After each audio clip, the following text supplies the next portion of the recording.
নমস্কার বন্ধুরা, রিঙ্কু কিচেন থেকে সবাইকে তোমাদের স্বাগত জানাই। আজকে নিয়ে আসলাম নতুন একটা রেসিপি, বাটা মাছের সর্ষে বাটা ঝোল।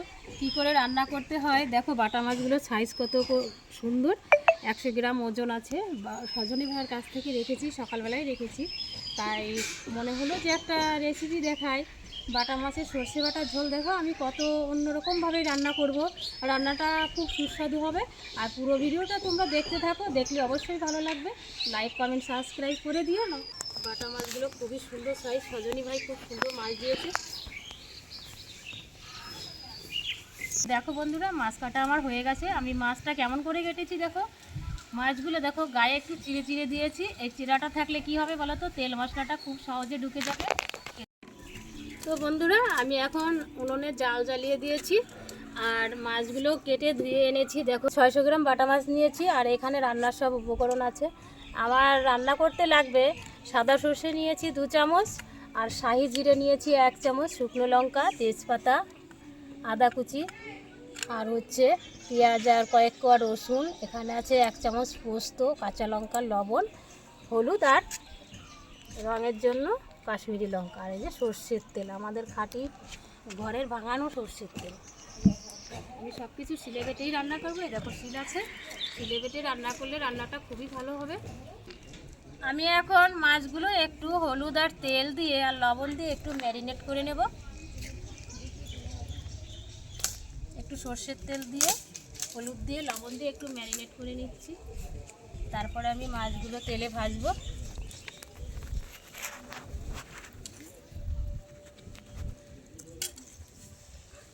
এরকম মাছগুলোর গায়ে একটু কেটে কেটে দিয়েছিলাম, এর ভিতরে ভালো হলুদ লবণ আর মশলাটা ঢুকবে, মাছটা খেতে আরও স্বাদ হবে। কড়াইটা তেতে গেছে, এবার তেল দিয়ে দেবো কড়াইতে। তেলটা একটু বেশিই দেবো, মাছ ভাজার পরে ওই তেলে রান্না হয়ে যাবে। এবার মাছগুলো ভেজে নিচ্ছি। আমি একটু কমই ভাজবো মাছটা, বেশি কড়া করবো না। এবার মাছ ভাজা হতে হতে আমি পোস্ত বেটে নিচ্ছি। জিরে একে একে আমি সবগুলো বেটে নিচ্ছি। একটু জল দিয়ে বাটবো।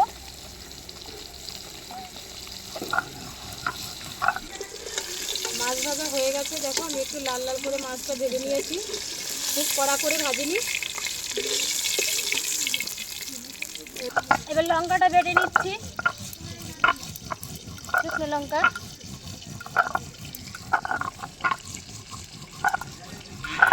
এই দেখো মাছগুলো লাল লাল করে ভেজে নিয়েছি, আর মাছ ভাজার তেলে যেটুকু অবশিষ্ট ছিল সেইখানে আমি সেই তেলের মধ্যে ফোড়ন দিয়ে দিচ্ছি। জিরে ফোড়ন, আর একটা দারচিনি, একটা লবঙ্গ, আর একটা এলাচ দেবো, 2টো তেজপাতা দিয়ে দেবো, আদা, আর হচ্ছে 2টো রসুনের কোয়া ছিল, আর ছোট একটা পেঁয়াজ বাটা।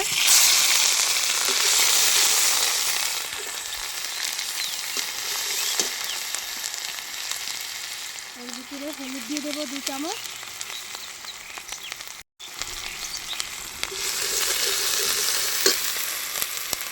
আদা জিরে বাটা দিয়ে দিচ্ছি।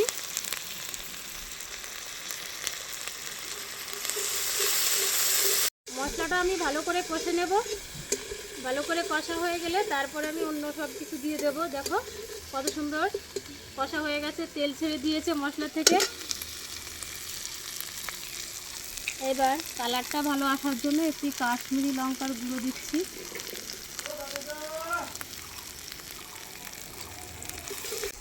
দেখো কালারটা আরও কত সুন্দর হয়ে গেছে।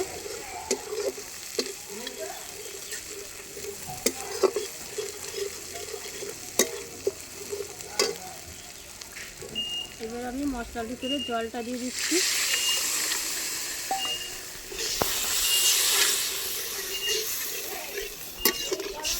স্বাদ মতো লবণ দিয়ে দিচ্ছি।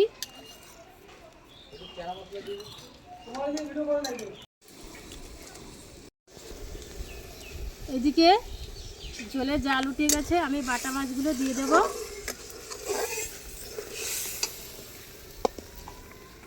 বাটা মাছগুলোয় আমি পোস্ত বাটা আর জিরে বাটা দিয়ে আর সর্ষের তেল দিয়ে, কাঁচা সর্ষের তেল দিয়ে একটু ম্যারিনেট করে নেব।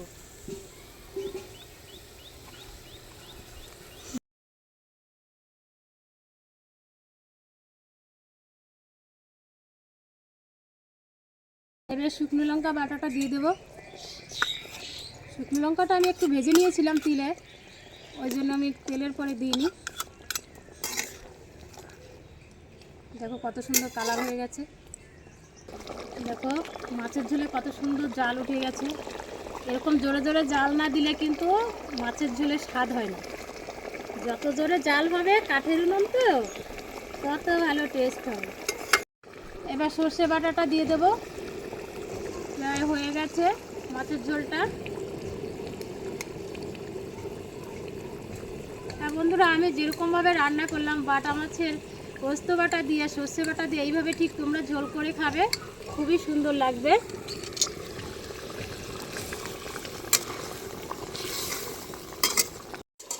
মাছের ঝোলটা প্রায় হয়ে গেছে। আমি এইবার কিছু কাঁচা লঙ্কা চিড়ে দেবো।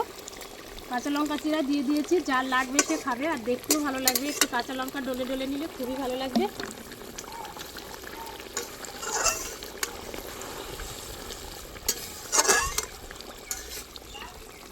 কত সুন্দর কালার হয়েছে, সেন্টও খুব ভালো বেরিয়েছে। এবার নামিয়ে দেবো। ঝোলটা ঘন হয়ে গেছে।